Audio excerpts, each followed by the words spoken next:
The siren over Harrow's Reach doesn't wail so much as it groans, a long mechanical breath that means the sky has gone wrong again. I heard it the way I always do, with my hands deep in soil that isn't mine to leave, kneeling at the edge of the fallow corner where the ground refuses anything but weeds and the old stone. We call him the Watcher. 11 feet of him still show above the dirt, shoulders like quarried hills, a face worn featureless by 200 years of rain, arms folded into the earth as if he'd knelt down once and simply never gotten back up. My grandmother broke this ground with a hand plow when the colony was 4 families and a promise, back before the survey maps even had a name for this valley, beyond a coordinate string. She told me once, not looking up from the furrow, that the corner around the Watcher wasn't ours to plant, and wasn't ours to sell, and that whatever else happened on this farm, the weeds could have every inch of it except him. I never asked why. You don't ask your grandmother why. Not about the one rule she never explained twice. I grew up eating lunch with my back against his shin, telling him things I never told anyone with a face. It seemed, even then, like the safer direction to talk in. I was thinking about her hands, oddly, when the first dropship broke atmosphere over the ridge. A streak of black, going to gray, going to nothing, swallowed by cloud, and then 3 more behind it, falling like the sky had sprung a slow leak. The Vexen don't announce themselves with grace. They come down like weather no one asked for. The evacuation call crackled over every comm in the valley within the minute. Trucks were already grinding out of the Callaway lot 2 farms over, headlights cutting through the dust before the second ship even cleared the ridgeline. I should have been on one of them.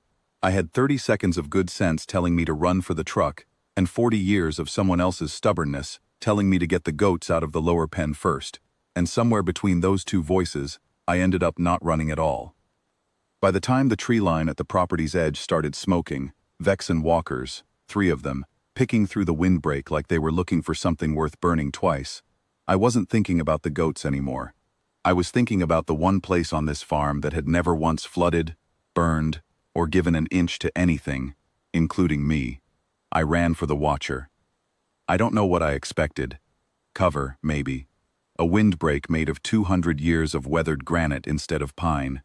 I got both knees down in the dirt against his folded arm and put my back to stone that had always felt cold, even at noon in high summer, and for the first time in my life it wasn't cold.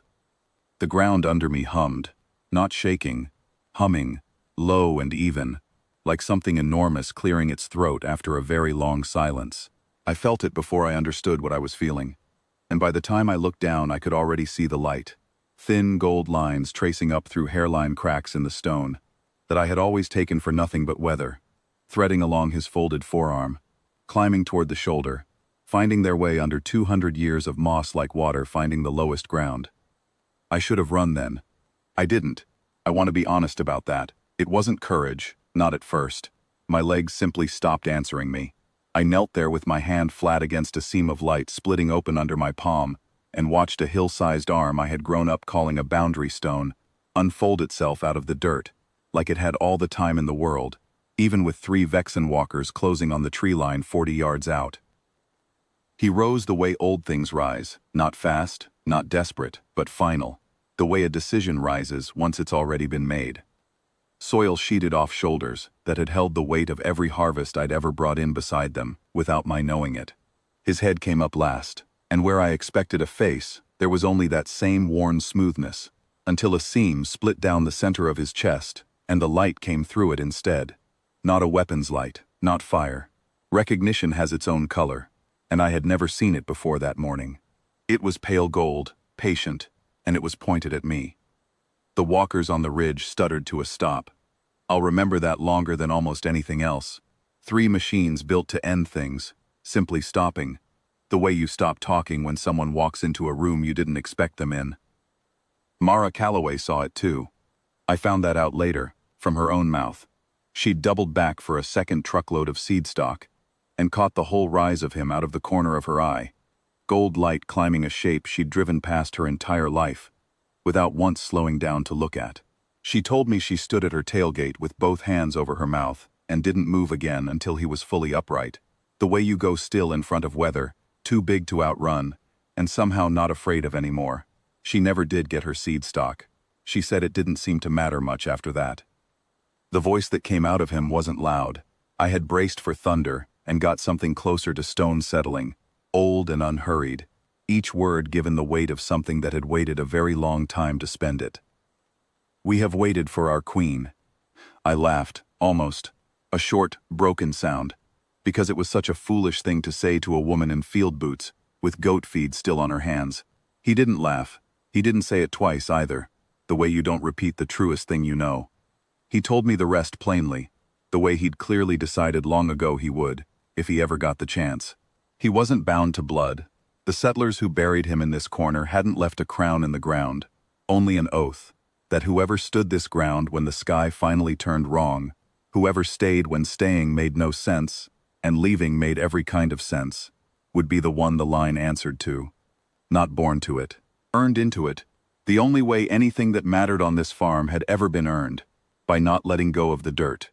He said the oath had outlived the names of the people who swore it, outlived the language they'd sworn it in, outlived even his own memory of their faces. All that survived the centuries was the shape of the promise itself, waiting in the only patient way stone knows how to wait. 4 generations had broken this ground and walked past this one corner their whole lives, without ever knowing what they were keeping. My grandmother might have known, or might have only suspected, and decided some things are safer kept as rules than as stories. I was only the first one who hadn't run far enough to forget what I was standing on. He turned from me toward the tree line, and the walkers that had stuttered to a stop didn't get the chance to start again. I won't pretend I watched closely.